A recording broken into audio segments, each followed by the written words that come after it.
4 years. What kind of boots? Like Cowboy boots. You guys are back. Oh, and we're back. I guess we're back, you guys. I guess we are back. Are we back for real this time? Apparently that's what they're saying. That's what the word on the streets. I see it back on YouTube. You do? I don't see it yet. I see it. I'm on it. It's live. Yep, we're back. Okay. Jason Beck, what do you have for us? Keep it humping, baby. Pause. Whoa, easy there. That's why we had to kill the stream for a second. He kept it humping. No Diddy. No Diddy. Please make sure that you share this stream with your friends and whatnot. We do apologize for the technical difficulty. Apparently, Adam was driving his Tesla into a tree or something, and with OBS or I don't know what the fuck's going on. That was the auto drive mode, autopilot.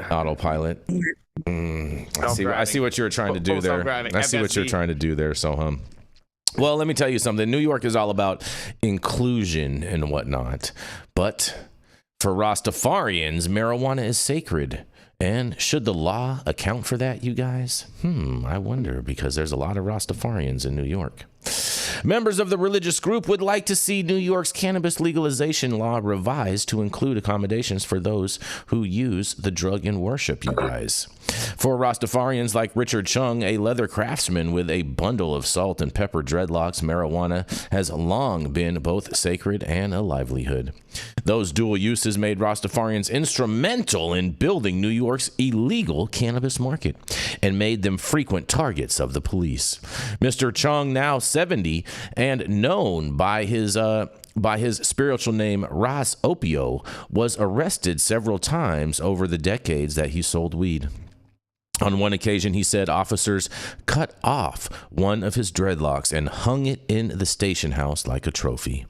The effort is led by Rastafarians who want sacramental use defined in the law and licenses to cultivate and dispense cannabis set aside specifically for religious communities, and other changes that allow them to sell and consume cannabis during ceremonies. In a quote, "We started the trade," Mr. Chung said, "and at least they could give us some part of it," he added.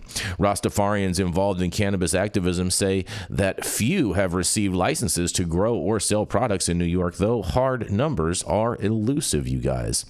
The state's cannabis agency does not track the religious affiliation of the business owners to whom it awards licenses.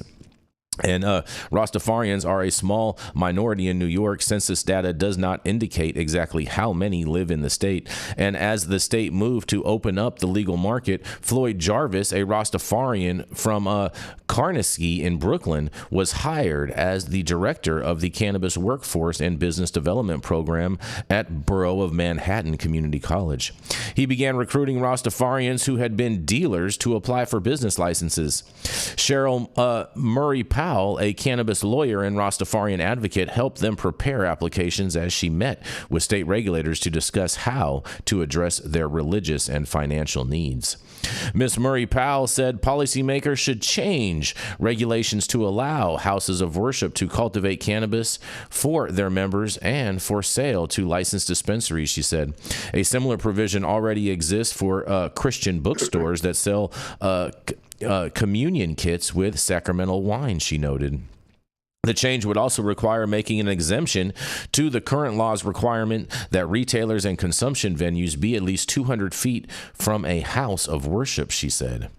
Much of the weed currently sold in New York's dispensaries is unsuitable for Rastafarians because it is crossbred, seedless, and contains additives like chemical fertilizers, she explained. Cannabis can be consecrated only if it's organic, she said. And in a quote, "As religious practitioners, we're forced to be illicit because they have not made an accommodation for Rastafari and for the fact that we need to own the entire chain of custody from seed to sale to ensure the cannabis is sufficiently pure," she said. Vanessa Cheeks, a spokeswoman for the state cannabis agency, said regulators were researching how to support houses of worship interested in cannabis. She added that setting aside licenses for them would require the legislature and the governor to change the cannabis law. And Rastafarians use cannabis in prayer and meditation, consuming it by smoking dried flower in spliffs or in water pipes. They also use it to make teas and stews. The anniversary of Emperor Emperor Haile Selassie's coronation on November 2nd draws believers to celebrations that sometimes last days, and this year one such gathering was held in the evening by a denomination known as the Memorial Theocracy Order of the Brooklyn Nyabingi in an event hall in Crown Heights. A black and white portrait of the emperor hung on the Shire at the center of the room, topped with flags of the Ethiopian Empire, and Rastafarian Bibles sat open with dried cannabis flowers spread on their pages. Rennie Abadio, 26, a progressive political strategist, said the government's recognition of sacramental use could help dispel stereotypes of Rastafarians and shiftless, she says, which she said has made it hard for them to get jobs and secure housing. She says it creates barriers to just being treated with a certain level of respect, she said. She also said that legalization has given Rastafarians greater freedom to practice their faith, but without assistance, many Rastafarians who want to start cannabis businesses can't afford licensing fees and startup costs. An additional quote, all these things cost money that we don't have because of years due to the fact that we used the sacrament. We weren't allowed to get jobs. Certain places didn't want you to get apartments, and certain people tried to take away your children, she said. I experienced all of it. Jeremiah Haywood wore a blue suit with trimming in the characteristic Rastafarian colors of red, green, gold, black, and Ethiopian crosses were sewn onto his pant legs. In a quote, he says, when the great prophet Robert Nesta Marley said, they gon' get tired of seeing my face, he said, paraphrasing a reggae song by Bob Marley and the Wailers, he says, I don't know it would be on the pack of this bamboo, he said. Man, oh man, oh man. And just so you know, I had to chop up this article a lot because it was pretty long. You can read the whole thing on our website at www.high9news.com.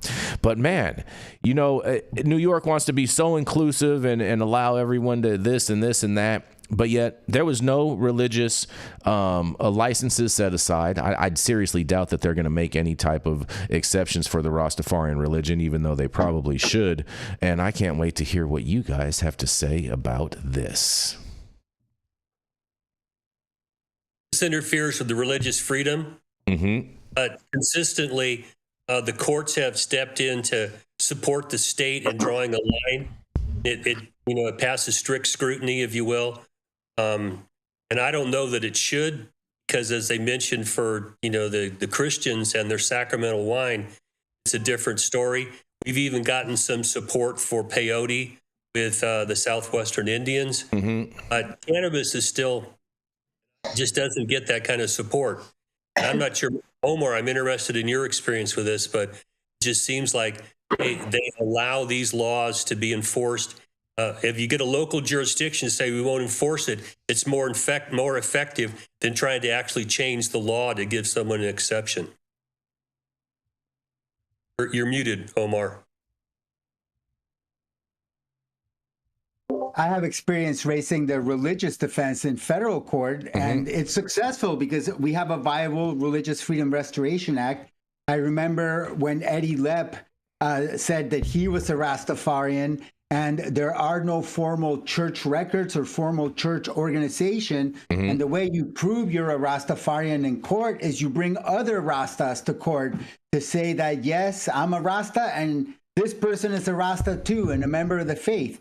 And so we called Rocker T to the stand in federal court in Oakland, and he testified that he was a Rastafarian. He had been baptized by the Nyabingi order in Jamaica.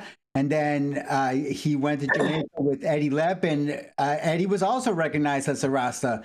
And the judge said, well, for purposes of pretrial release, he can use cannabis because that's his religion. But for purposes of a defense to cultivation with intent to distribute tens of thousands of plants, the Religious Freedom Restoration Act is not broad enough to provide a defense to that, because you have to show that the activity that's being challenged is required by the religion. And Judge Patel basically said that there was no proof that the Rastafarian religion required the distribution and the mass evangelization of people using cannabis, even though that's exactly what other churches do. All the evangelical churches are doing with their own religion. So in short, the courts are loath to recognize the religious defense, but we do have some good case law specific to Rastafarians, and I'm glad that it exists. I have done a very deep dive into Rastafarian religion, and it's definitely a good faith religion with an extensive history. They have religious texts, the Kebra Nagast from Ethiopia, and so it's a legitimate religion, and I think it deserves recognition. As far as giving religious licenses, I think that probably would violate separation of church and state, which is one reason why it hasn't been done. But I think that Rastafarians were dispossessed because of the use of sacramental cannabis, and there has to be a way to repossess them and allow them to build generational wealth, doing something that they love and they're good at, which is sharing, the ganja for the healing of the nations. I think you make some really good points, Omar. And I think one of them was like, yes, cool. That is a great reason to be able to use cannabis because it's a part of your religion. It is not an excuse for growing a ridiculous amount, which you're about to sell, right? And the difference between that and the Jehovah's Witnesses, they go out and freely give Bibles and freely give things like that. When I'm charging market price for something, miss me with it's my religion kind of thing. Now, I do agree, though, that there should be, I think that should be a portion of, they would qualify for social equity. Anybody who had been prosecuted by the war on drugs would fall under the social equity provisions, right? So that kind of should help with the, the financial portion a little bit. We know it's not really, but a little bit in theory. And I think that, sorry, my dog is needing a lot of attention this morning while I'm talking. So it's a little tough for me to swallow the whole, we should get this so that we can sell cannabis at market rate because it's my religion. Like I don't necessarily get on board with that. And even if we do accept that argument, I think it's a bit of a long shot to expect the New York State Assembly and the governor's office to actually go through the process and expend political capital to amend their statutes to allow for these kinds of licenses. I don't see them doing it. Even if we did want to accept that, Rasta people should have their own designation of religious license. I think Kamala Harris should call upon her Rasta roots and fight for this. Oh man, Rico, that was good. That was very, very, very timely. Yeah. Well, ultimately, I hope that they're successful in this. Omar, you mentioned that you argued this in federal trial, but I thought all the judgments that came out of federal court, the U.S. government doesn't acknowledge the Rastafarian as a religion. They do acknowledge Rastafarian as a religion, but they just limit the activities they can engage in to personal consumption and possibly personal cultivation. The few federal cases that arise happen because somebody gets busted in federal property with cannabis, like at a national park, or it's on federal supervised release, and they're challenging it. So a lot of times we don't have a strong religious defense in state court, which is kind of paradoxical. When you try to bring up a Rastafarian defense in the California courts, the courts are pretty hostile to it. And they'll cite to the U.S. Supreme Court case saying the First Amendment doesn't provide an exception to generally applicable laws. It's their general approach to it.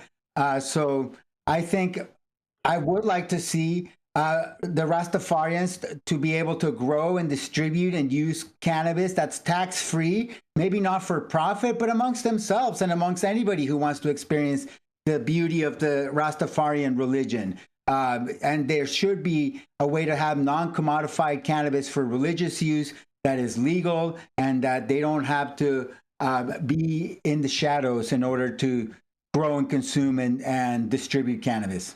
Fair enough. I'm curious. Do we have any Catholics on the show? I'm curious about the sacrament. I'm a confirmed Catholic, and then after all the sex abuse scandals, I I stopped going to church. Deeply That's fair. My question is Sacramento red wine, are there religious requirements for that to be produced in a certain way, or does it need to come from like a Catholic monastery, or can they just buy red wine at a liquor store and serve it? It just has to buy be red wine at the store.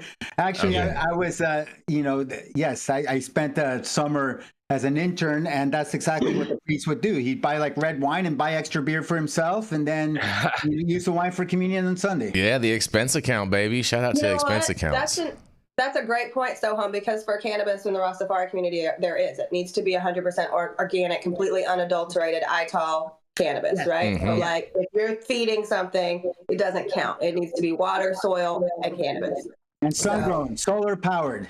And there's no home grow in New York, right?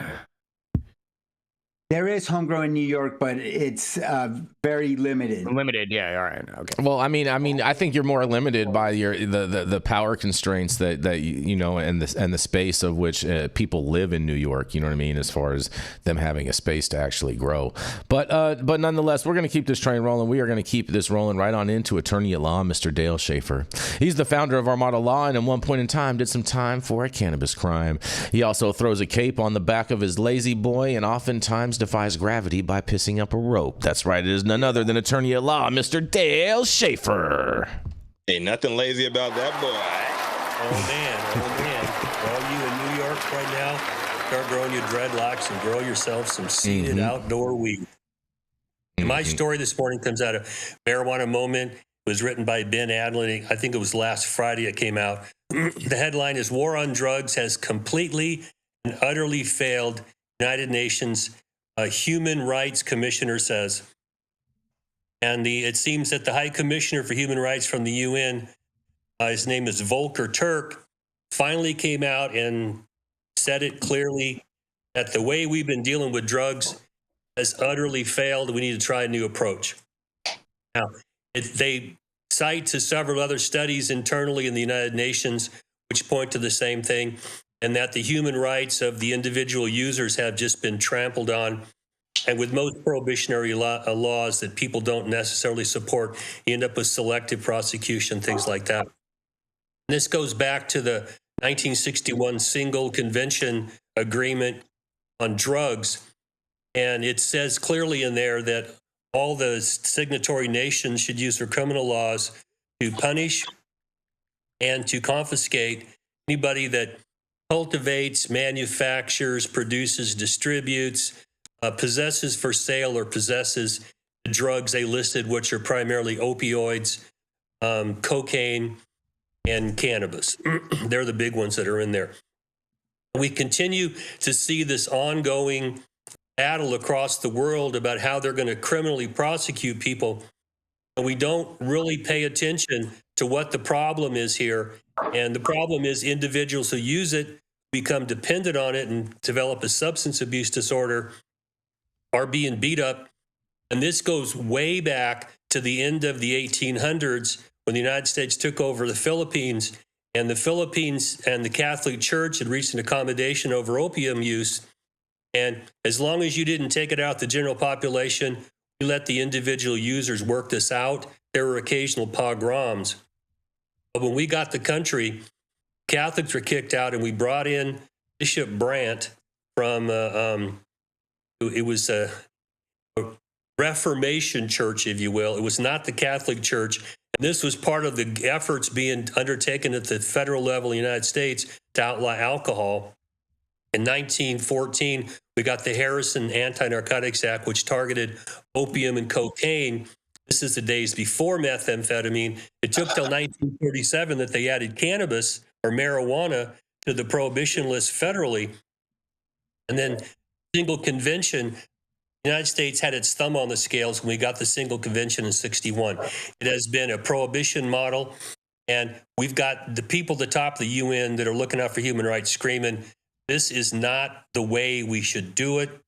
At the individual user, we should look at them more in a light of empathy, bring in science, bring in people who treat addiction, find out how we can work with these people, because the way to stop the proliferation in drugs is to go deal with the people who are buying them and using them. That is not something that we've really been doing. This has been based upon taking drugs as a sin. And if we send you to prison and you have to go in there and redeem yourself and repent. And I don't know about when I was in prison, there was a lot of drug addicts there. And as soon as they got out, if you did not provide them with effective treatment, they went right back to using drugs. So sending them to prison doesn't work at all. This high commissioner is screaming, we need to redo this. Okay? Now, in the United States, we have a federal law that was passed right after the Marijuana Tax Act was thrown out in 1969. By 1970, we got the Controlled Substances Act we have right now. And for political reasons, marijuana was stuck into Schedule I, and it is there to this day. You can talk yourself blue in the face that this is not the same as people addicted to heroin or to cocaine or to crank. But it doesn't seem to make any difference. Our first story this morning was about the rectal myopia in Congress right now. Everybody's pointing fingers. We have not figured this out. And what happens is the default enforcers of the cops are not medical providers. They want to arrest people. That's their mandate. This utterly failed. And I would hope that somebody in Congress is having a hearing or some meeting where they're going, hey, you see what the UN is saying about this? We're doing this the wrong way. We have rectal myopia about how to deal with drugs. We need to rethink this and see if perhaps when we get a new administration, we can get some oxygen in the room, especially for cannabis, not like heroin or coke or meth. It needs to be out of the Controlled Substances Act and deal with it more like alcohol and tobacco. This is an ongoing theme. When I left prison, I told the guys, when I get a chance, I'm going to scream bloody murder about how stupid the drug war is. We need to end it. And this is, another chapter of how stupid the drug war is. We need to end this. I'm going to throw this back at you guys. What do you think? The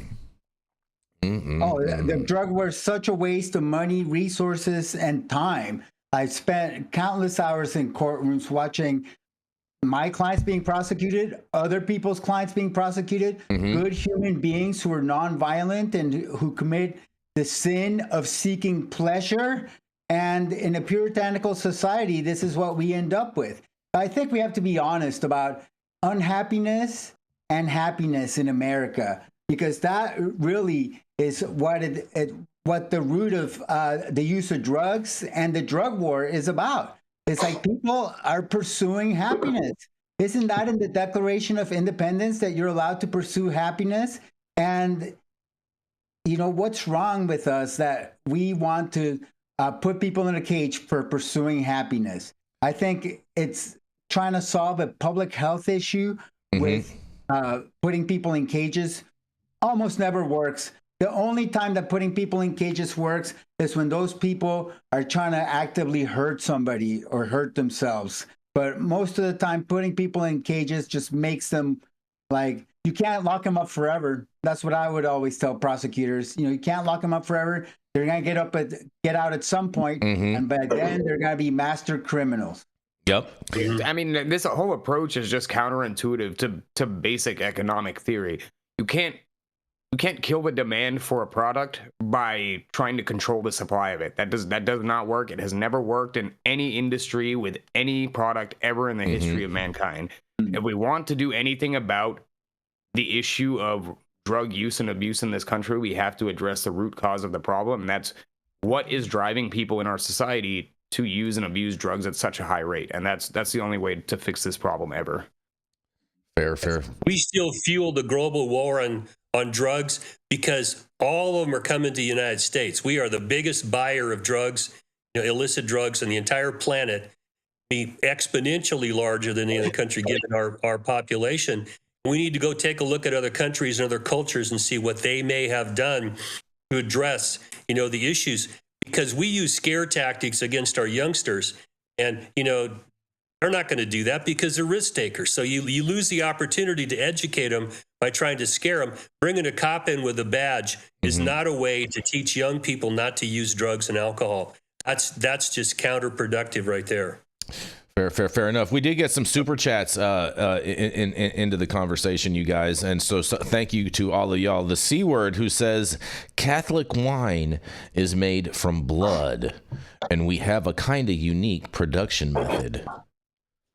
What do you have to say about that, Omar? Well, yeah. So you can buy the wine at the wine store, and then the priest they sell blood. They sell blood at the wine store. The priest will consecrate it and symbolically transform it, known as the transubstantiation, into blood and into the blood of Christ. And then the little wafer is turned into the body of Christ using the same spell, transubstantiation. And so sounds like witchcraft, Omar. Sounds like some little witchcraft. The magic that happens within the Catholic Church. All right. Pay your indulgence fee. Pay your indulgence fee. Martin Luther won't put your thesis on the wall. Okay, there you go. Fair enough. And James of Flatbush threw out a super chat. It says, shout out to the Smokin' Scholars, New York's first Rastafarian-owned dispensary in the Bronx. Shout out to them. Yeah, that's good. That's good news. That's good news. And we got one more from the C Word, who says ending a war is bad for business, you guys. I would love to interview that the Rastafarian owned dispensary in the Bronx and see what their thoughts are on selling, the non-organic weed. I think they're fine with selling the non-organic weed. It's about the matter of them consuming it. I don't think they have a problem with selling it.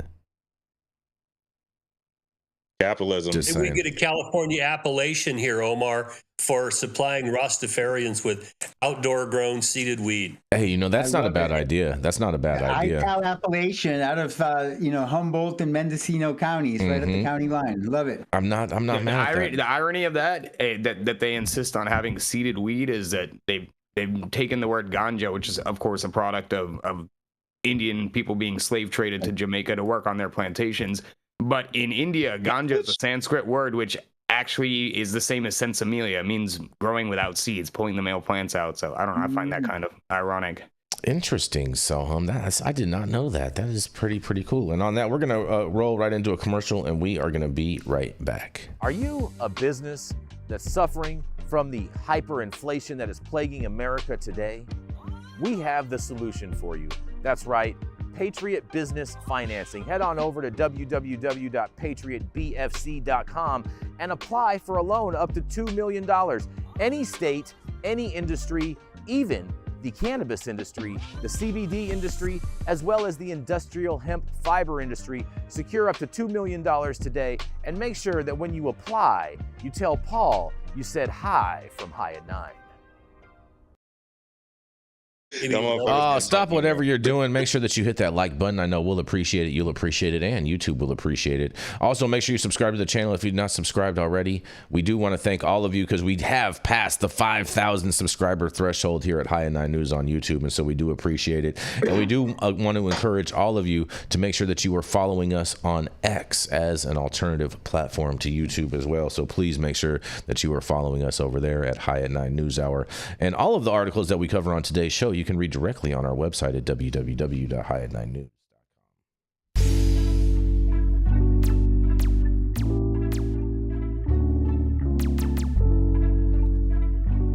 Are you all ready for America's new #1 D9 gummy line? That's right. We are bringing to you Parody Gummy. These vegan gummies are manufactured in a safe harbor facility, so you know they're going to be clean and safe, and they're not going to give you any of the runaround.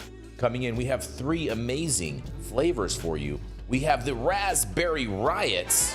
Also, we have the Sleepy Joes if you need something to help you sleep at night. And if you're feeling like raging and having a party time, that's right, we have the Pineapple Bad Hombre. If you're feeling like a bad hombre, make sure you head over to www.parodygummy.com and secure your bag today.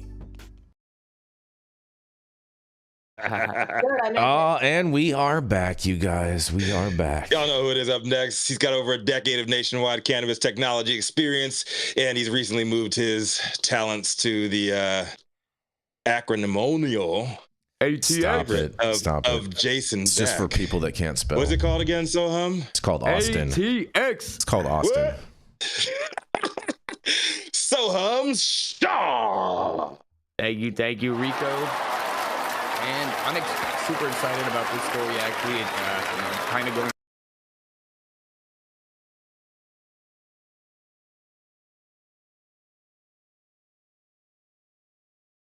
And we're back, you guys. We apologize for that. We're gonna have Adam look into this to figure out. The computer did have us do some type of update the other day, and so I imagine that this is attributed to that. And so Adam is looking into it to figure this so that we do not encounter this tomorrow or any more in the future, you guys. So I do apologize for all of that. But without further ado, Mr. Soham Shah.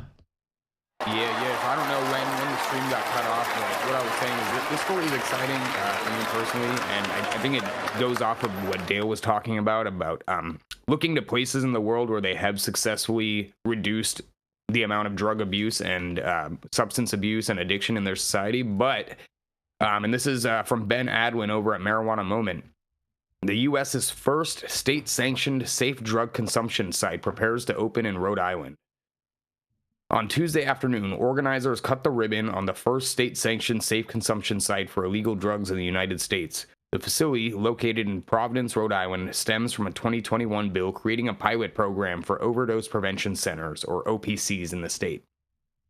Operated by the nonprofit Project Weber/Renew in partnership with addiction care provider Victa, the new facility is expected to begin offering supervised drug consumption services as soon as it receives final licensing approval.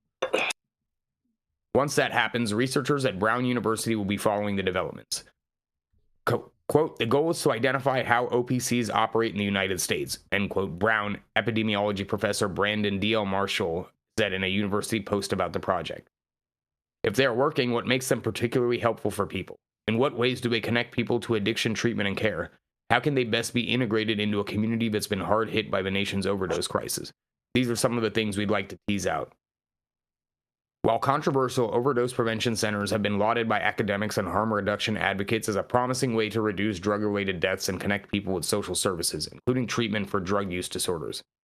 The advocacy group, Doctors for Drug Policy Reform, D4DPR, for example, recently published a paper arguing that OPCs, quote, represent a wise, cost-effective, and necessary use, end quote, of funds received through settlements of lawsuits against opioid companies.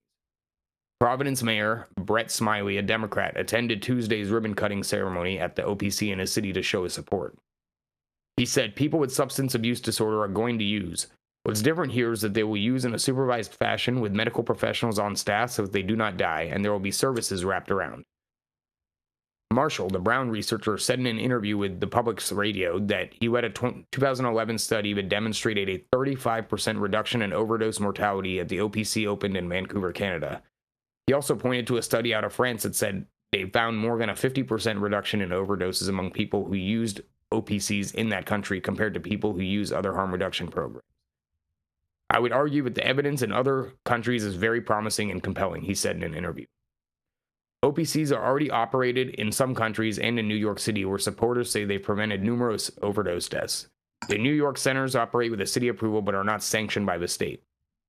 Minnesota and Vermont have also recently authorized OPCs at the state level.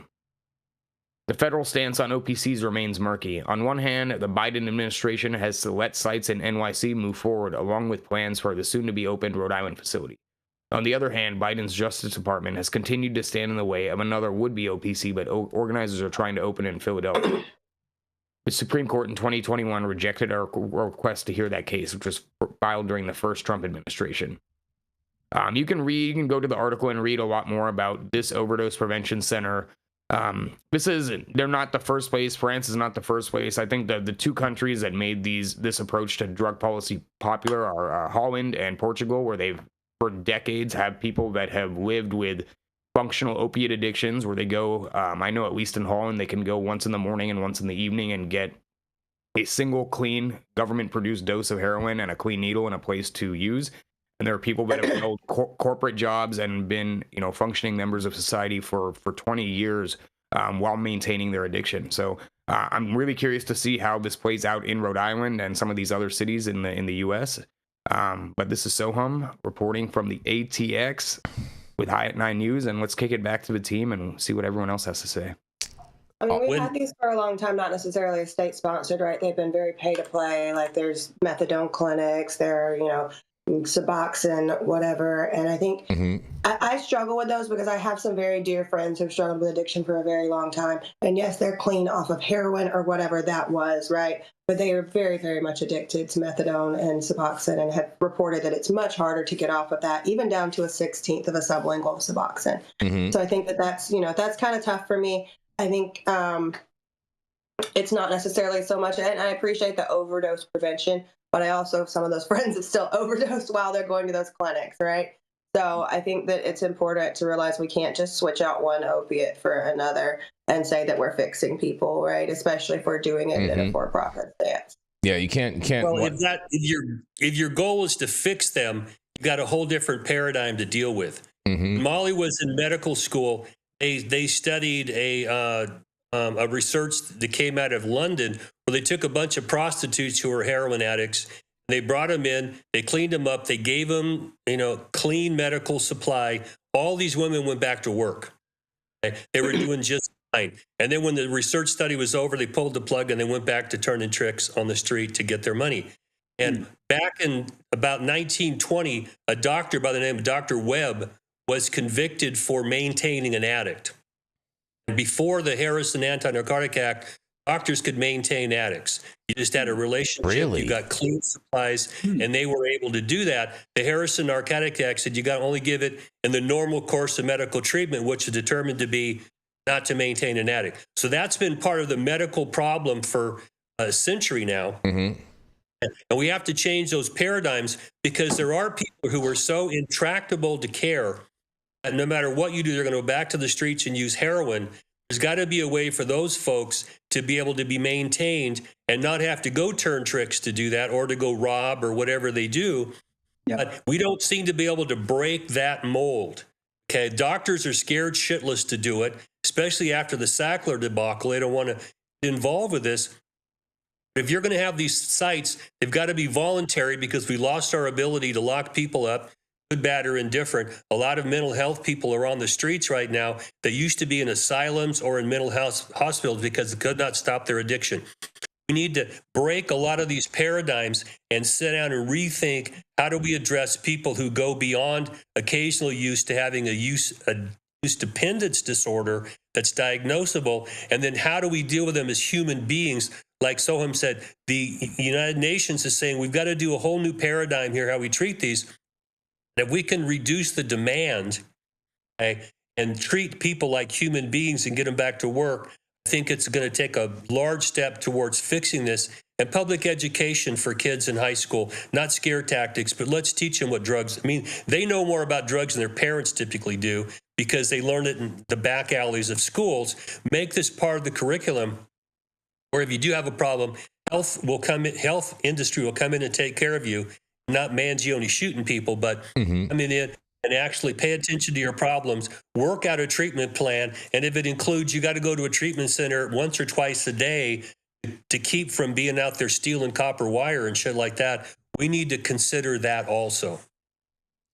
Yeah, I'm with you on that. I did not know that doctors used to be able to like maintain drug addicts back in the day. That is super, super, super interesting, Dale. It's actually, I think, a lot safer. Suboxone and methadone are a lot harder to get off of, and this story is a little bit personal to me.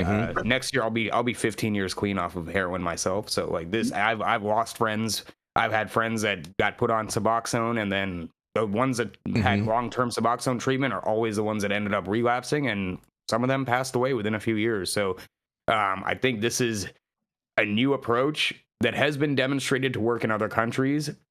We'll see how our hyper-profit oriented healthcare system can work around it. I think that to me is the biggest concern that we need to be worried about is how does it integrate with our extreme for-profit private healthcare system, and how do those companies either accept or reject this approach? Yeah, they won't pay for it.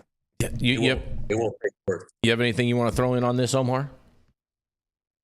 Yeah, I really believe harm reduction is superior to the abstinence-based programs, and this is definitely harm reduction.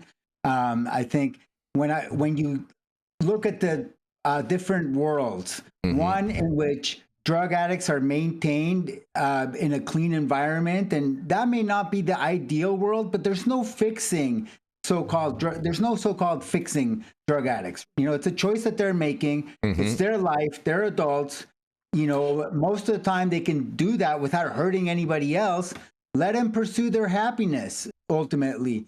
And once they reach rock bottom, maybe they'll find a different direction to go in.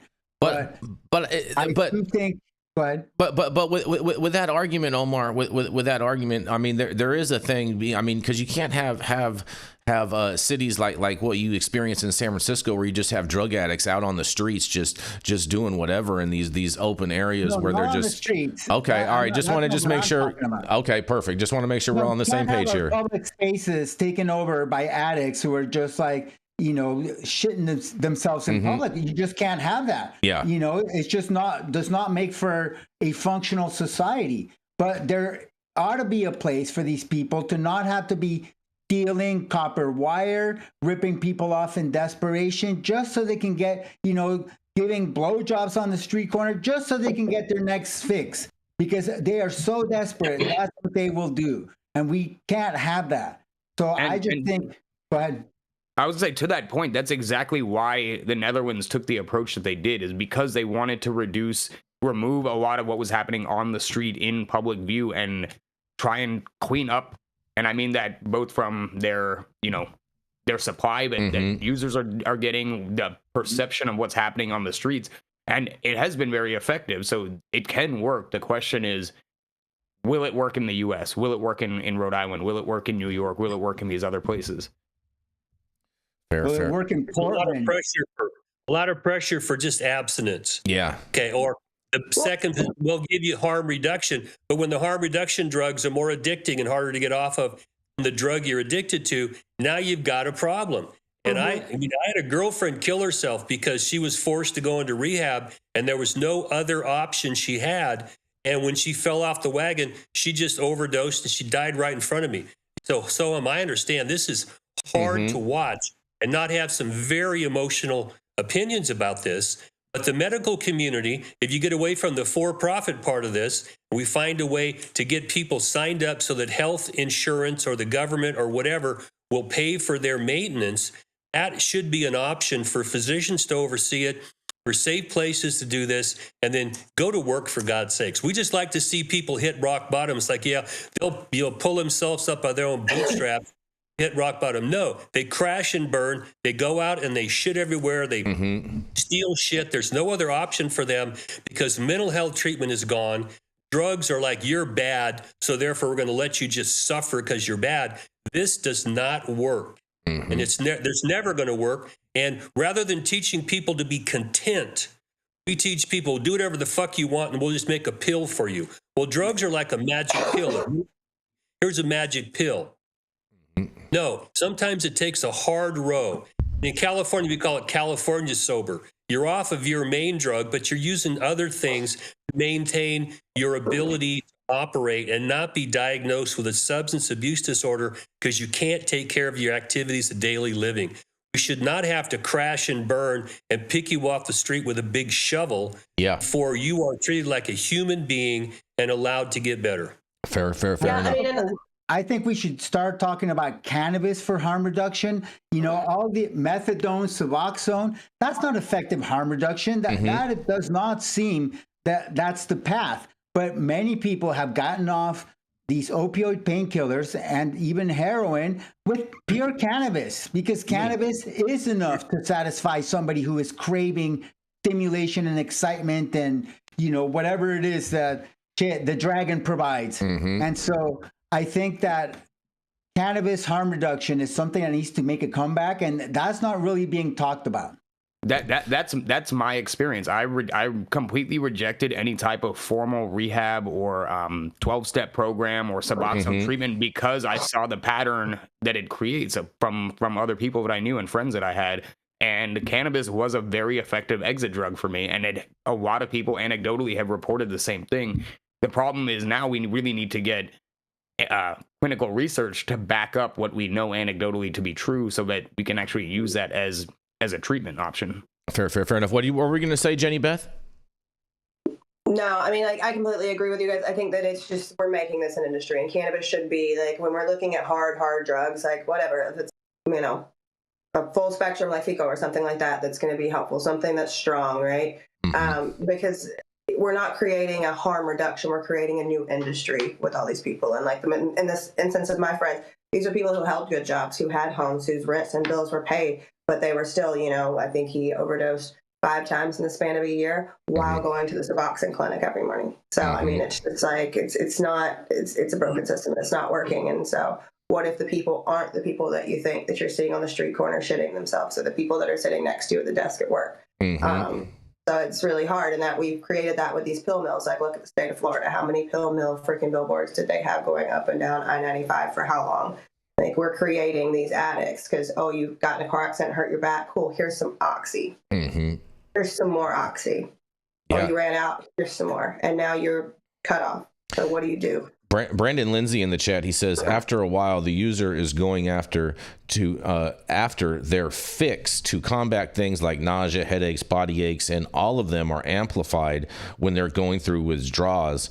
My stepson was hooked on pills and now is on Suboxone, and I worry about him being on that. And so we want to wish everyone in there that has a family member or is experiencing a chemical addiction or whatnot, drug addiction or whatnot, we want to hope that you guys get the help that you need, and we want to make sure that we're being here as a community, as a good support system for you guys while you all go through that, because it is not something that is easy to deal with. And just know that we are all here for you guys throughout all of that. And on that, we're going to keep this train rolling. I'm going to skip the 4th commercial since we've had this technical difficulties and whatnot today, and we're just going to roll on in to Mr. Attorney at Law, Mr. Omar Figueroa.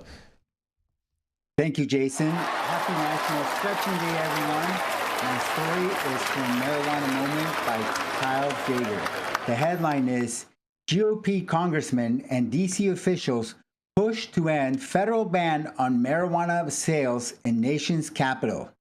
A GOP congressman and local Washington, D.C. officials are criticizing the ongoing federal ban blocking the district from legalizing marijuana sales in the nation's capital.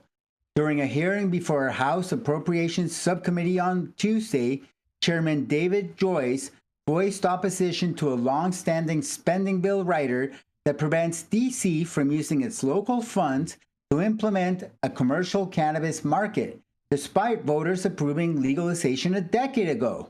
Appropriations legislation covering financial services and general government continues to contain the controversial rider that Joyce, who also serves as co-chair of the Congressional Cannabis Caucus, said he recognizes that some members hope to review and modify.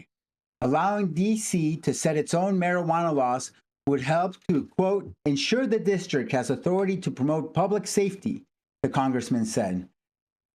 Joyce added that it is worth noting that each of these provisions are based on member requests in response to serious concerns with actions taken or not taken by the district, he said, declining to clarify what he meant with respect to the cannabis-focused rider. Congress will continue to maintain its constitutional authority and responsibility to exercise authority over the city's laws and budget. At the hearing, D.C. Council Chairman Phil Mendelson, a Democrat, also weighed in on the congressionally imposed cannabis restriction, calling it one of the most damaging infringements on the district's autonomy. This rider dates back a decade and is responsible for a black market estimated at over $600 million annually, he said. Over half the states permit recreational cannabis, but we are the only one that cannot regulate it. This is an urgent matter since, as time goes by, not only will it be more difficult to displace the illegal businesses, but in the meantime, the illegal gifting stores attract violent crime due to their cash-only nature and the illegality of their activity, he said, referring to unlicensed retailers that have cropped up that carry out a ruse of gifting free marijuana when people purchase other items like t-shirts or drinks. our police try to shut down the illegal stores, and the United States attorney declines to prosecute, Mendelson said. The congressional writer has had a negative impact on public safety. Joyce also reiterated his concern with hemp-derived cannabinoids such as Delta-8 THC that he says are accessible to youth, calling them crap. D.C. Mayor Muriel Bowser said she agreed with the congressman and that certain hemp products that have been made available are not only crap, but are occasionally deadly. We know we don't want our kids or adults buying off market where we can't assure the authenticity of the product, she said. Mendelson also weighed in on the issue, pointing out that if we could regulate, we'd have seed-to-sale tracking of cannabis products, but we can't regulate. Where there have been enforcement efforts against these illegal gifting shops, there's sometimes been testing by the government, he said, and we have found almost always that there are other substances mixed in with the cannabis. And we've also, as I mentioned before, found other drugs that are being sold in those establishments. Representative Chuck Edwards from North Carolina also pressed the D.C. officials, asking Mendelson whether he'd like to see increased federal enforcement for cannabis offenses that violate the district's rules. Mendelson affirmed that he would support escalated enforcement, though he clarified that he was speaking about unlicensed pop-up stores selling cannabis products under the guise of lawful gifting. They don't have a license. They purport to be selling cannabis. Typically, it is laced with other drugs, he said. It's actually dangerous to human health, and when they have been closed down, because we have started to close them down, there will be other drugs that are found, and it's a real problem. They're just not getting prosecuted in court, he said.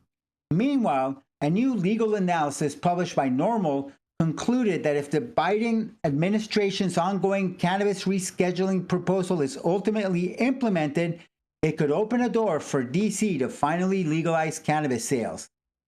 While the impact of rescheduling would likely be limited, maintaining the policy disconnect between state-level legalization and federal prohibition, it could have a more meaningful effect for D.C.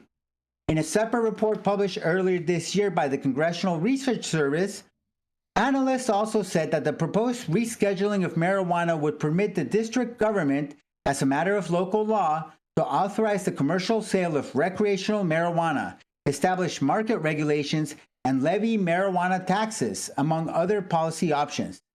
President Joe Biden has consistently maintained the D.C. ban in his budget proposals, and while congressional lawmakers have attempted on several occasions to strip the writer, they've so far been unsuccessful. But whether marijuana is ultimately rescheduled still remains to be seen.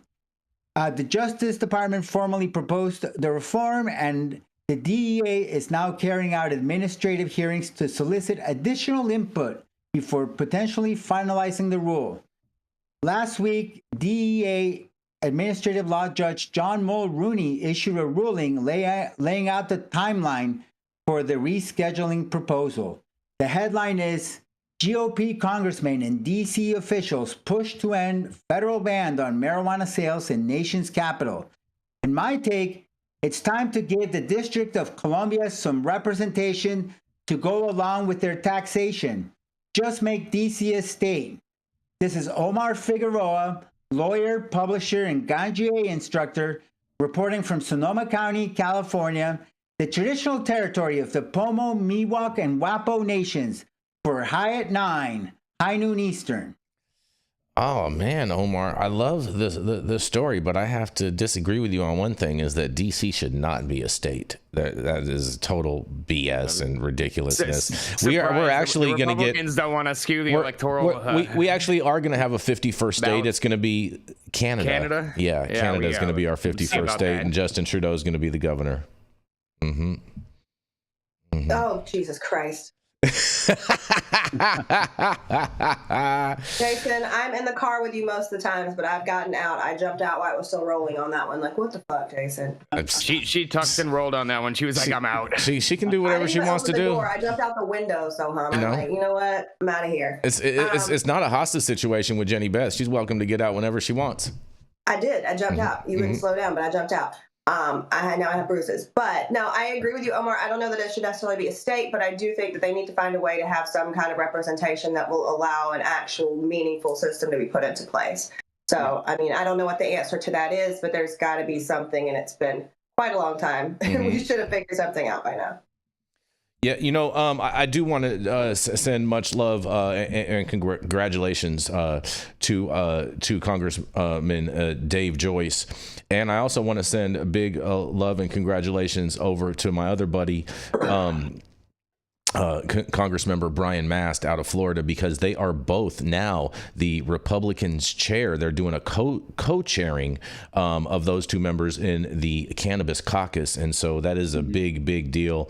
Dave Joyce I've known for a number of years, as well as Brian Mast. And I believe I've had a pretty big influence over Brian Mast, his coming over towards cannabis and whatnot.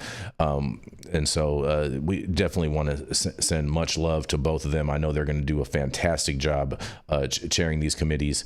And I mean, in all fairness, Omar, I don't see why DC needs anything, because they have basically a default medical program over there where you can basically just walk in the door and self-certify as a patient. And so technically, isn't that just like, that's just like basically default adult use, because you just walk in and say, oh, I'm a patient, and that's pretty much it. You don't need anything.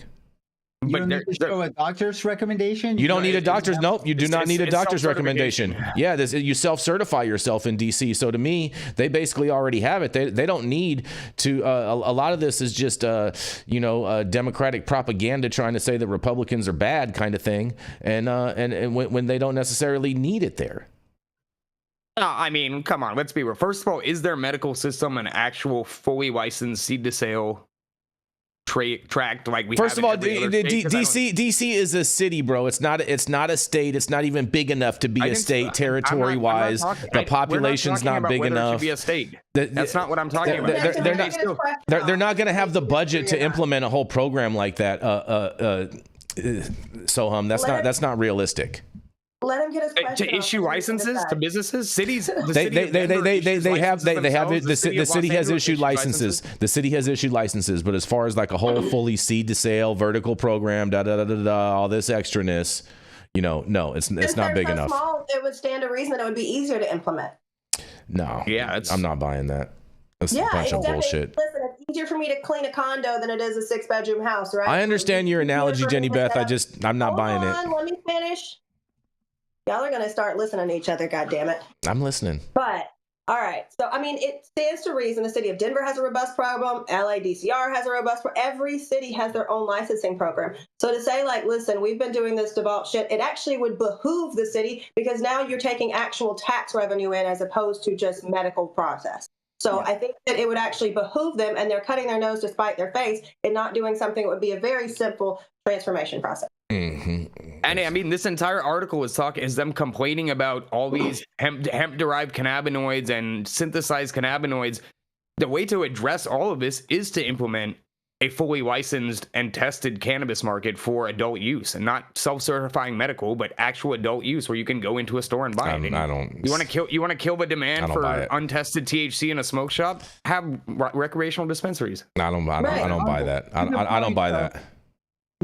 Of the population of DC is not big enough. They have more residents in DC than in Wyoming. They have the same amount as in like the Dakotas. So let's not pretend that people in DC count less than somebody in Wyoming. It just doesn't make any sense for them not to have any autonomy, to be able to regulate it. Maybe all those DC residents should move out there then. Republicans complaining about the Democrats and about Joe Biden's spending rider. So let's make that clear. Hopefully, once the Republicans are in charge, as they will be in 40 days, then they will allow DC to have democracy. It's ridiculous that our nation's capital does not have self-rule.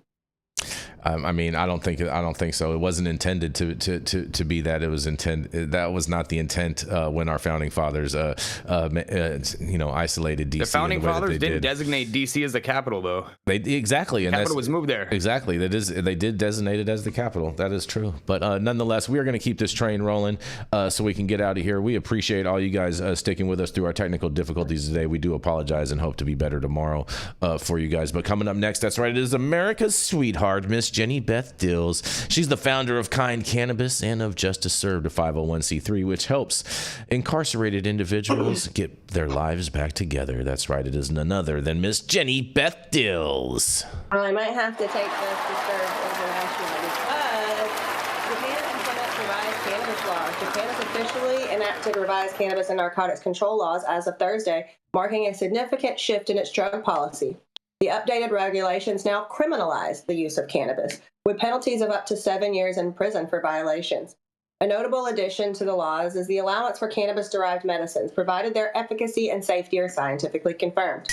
This move is seen as a step towards balancing stricter enforcement with medical advancements. If we did that, Jason would cuss us out. Mm-hmm. Under the revised laws, cannabis and tetrahydrocannabinol, commonly known as THC, are classified as narcotics.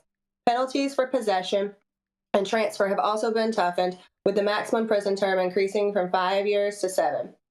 The changes don't stop there. Japan plans to revise its licensing system for cannabis cultivation in 2025, introducing 2 distinct licenses. One will cater to the production of ingredients for cannabis-based products, while the other will focus on drug components. These revised laws were enacted on December 6th of last year and formally promulgated a week later. With these changes, Japan signals a stricter stance on recreational cannabis use while cautiously exploring its medical applications. Oh boy, Jason, I guess we're not going to go see the cherry blossoms anytime soon because that's crazy. I'm not going to prison for 7 years, especially not in Asia. That sounds horrendous. I do appreciate that they're trying to at least acknowledge the medicinal benefits, but it seems like, Asia we always have known is not the place to go and fuck around, and they're making it very clear now. I feel like maybe they're taking a page out of what's happening over in Phuket and in those places, because I know that those guys are sick of our shit too. So we just have to be careful how we approach these things, because now we're seeing a loss in progress because of probably actions of a small majority. So I'm going to throw it back to you guys. I especially want to hear Omar's opinion on them recriminalizing in an entire country, especially such a populated country. Yeah. I mean, I just think it's, somebody has to ruin it for the rest of us. You really think that's response. It? You really think that that's it? I don't think that that's it. I don't think it's just because I'm not buying. I'm not buying that. I'm not buying. All of a sudden, generally when legalization happens, it's unregulated, and then there's people who want to push the envelope, and they're used to operating a certain way, and they figured, okay, let's stress test this new system. And then after that, the pendulum swings back. And so that's what we're seeing. I agree with that, but here's the thing: is I never knew of Japan to be loosening its laws. I've always known that they've always had strict laws on cannabis. I mean, even 6, 7, 8 years ago, I mean, the prices for like a gram of wax was like $350 a gram out there. You know what I mean? Yeah. So there's always been a high risk versus reward over there in Japan, and steep penalties, and I don't see what has necessarily changed in any of that. Well, we must have missed something, Jason, because to recriminalize something, it must have first been decriminalized. I don't know. I'm with Jason. I've never heard of them actually legalizing or decriminalizing anything. In fact, I think it was 5 or 6 years ago. I'm not gonna air his name out, but there's a pretty well-known Long Beach musician that was on tour in Japan and got caught with an 1/8 of weed and was detained for a long time, and they finally were able to secure his release, and he was deported immediately. But it was not cool. It was a very sketchy situation for him to be locked up there for even just having 3.5 grams of cannabis. Recently, though, I have seen stuff about people, using the same Delta 8 and CBD loopholes to have consumption lounges and stuff like that in Japan, but I've never heard of them actually loosening their laws to the point of allowing consumption openly. Yeah. Now, okay, I just looked it up, and up till this, they were not. You can be jailed for up to 7 years for possessing cannabis, but getting high on it wasn't a crime. So they're now without criminalizing the use. The use, got it. Okay, that makes more sense, Jenny Beth. That makes more sense. I could get behind that. And not being high is a crime in Japan. Well, I mean, possessing it is. But possessing it is. In California, it's not. You know, it's actually like the law does not make it illegal to be high on cannabis, but it is illegal to be high on, say, crystal meth. Well, here's the thing, Omar. We have seen in countries that have super strict laws like Dubai and whatnot. We have covered stories here where there was an individual that went to the hospital and got his blood drawn, and then because there was THC in his blood, they charged him with that crime. And so I wonder if we will start to see similar cases of individuals in Japan with using those type of similar tactics. Yeah, I mean, I think when you have ultra strict prohibition, it creates this underground cannabis culture. So I'd be really interested to see what the underground cannabis culture in Japan is like. Oh, I just told you. I just told you. It's like $350 a gram for wax out there. You know what I'm saying? Like the prices are super high, so the trap is super winning out there. If you can end up getting it to Japan, I mean, they're getting buku bucks out there. Well, aren't there all these houses in Japan, and like people are moving to Japan to the rural areas? I wonder if we're gonna see some cannabis diaspora people moving to Japan, to take advantage of the super trap.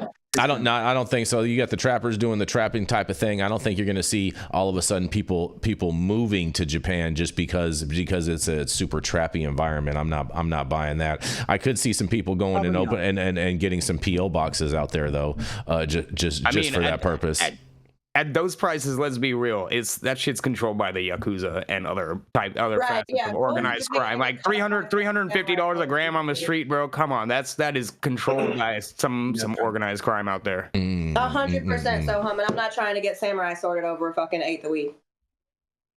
Oh man, you guys. What about funny. What about a gram of concentrates? I'm not busting shit down. I hadn't busted shit down in about 10 years, and I'm not doing it now just to get caught up about it. Oh boy, you guys are. But I will say this. This is one thing that I do happen to know about Japan is former Prime Minister Abe, rest in peace. His wife does support the medical use of cannabis, and so hopefully she can have some effect to help to work on Japan's progress, because Japan is an amazing place. They have amazing food, amazing culture, and amazing people, and they definitely deserve to have freedom of access to cannabis there as well. We also have like ancient historical use of cannabis. There's a character for the great hemp Taima that's part of Japanese history and culture for many years. So I don't know if the Japanese actually smoke cannabis, but I know they cultivated it for the fiber. Well, the ones that I do, definitely I know smoke it. You know what I'm saying? But we all know Jason knows best, right? That's right. You know what? Shout out to Jason Beck for always telling us his fucking his role and everything. Hey, shit. That's cute, Jenny. That's cute. Shout out to Jason for being the king of disty juice too. Oh man, we love us some disty juice, as you know, Sohum, especially out there in the great red state of Texas and in the city of Austin. Jason, aren't you dropping a disty brand right now? I am dropping a disty brand and getting ready to drop it in New York in 2025. Yes, La Bamba, baby, get ready. Yes. And thank you all for joining us and getting high at 9 with us every Monday through Friday at 9 a.m. Pacific and high noon on the East Coast. Big thank you to our audience and supporters for tuning in daily and listening to the insanity that is the developing cannabis industry. Huge thank you to Catalyst for helping us keep the lights on over here. And thank you to our correspondents for being absolutely, truly amazing. Thank you to Cannabis Sativa L for giving us a reason to do all this. And thank you to Cloud Media Partners, Adam in the building. Thank you for all of the help with the technical difficulties today, Adam. We appreciate you figuring out and pivoting and getting us back on and to deliver all this news to everybody. And thank you all for your patience with us as we experience these technical difficulties today. And thank you all for tuning in and getting high at 9 with us. We are America's #1 daily cannabis news show. Adam, play the Christmas music, Adam. 2, 1, 2, 3, 4.